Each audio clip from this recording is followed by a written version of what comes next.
Hi friends, இன்றைக்கி நம்ம செய்ய போகிற டிஷ் வந்து பூரண கொழுக்கட்டை. அதுக்கு ஒரு முடி தேங்காயை நல்லா மணம் வர அளவுக்கு வறுத்து எடுத்துக்கோங்க. நிலக்கடலை, எள்ளு, அதாவது எல்லாமே வந்து சம அளவு, ஒரு டம்ளர். அதே மாதிரி இந்த கடலையை வந்து ஒரு பல்ஸ் விட்டு எடுத்துக்கிற வேண்டியதுதான். எல்லாமே சம அளவு ஒரு டம்ளர் எடுத்துக்கிட்டு சர்க்கரை, சீனி, ப்ரௌன் சுகர் எது வேணாலும் அவங்கவுங்க ஸ்வீட்டுக்கு தகுந்த மாதிரி.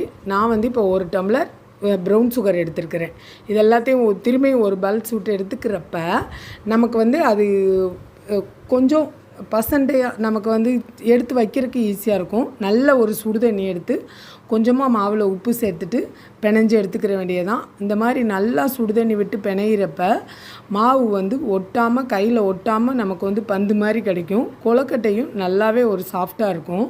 நான் வந்து இப்போ இதுக்கு எந்த ஃப்ளேவரும் ஏலக்காய் எதுவுமே போட கிடையாது.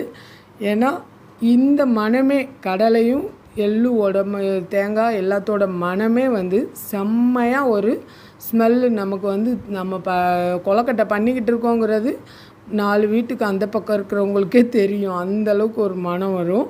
அதனால் அந்த மாதிரி நீங்கள் ஃப்ளேவர் எதுவும் போட தேவையில்லை. இந்த மாதிரி ஃப்ளேவரை வந்து குழந்தைகளுக்கும் பழக்கி கொடுங்க.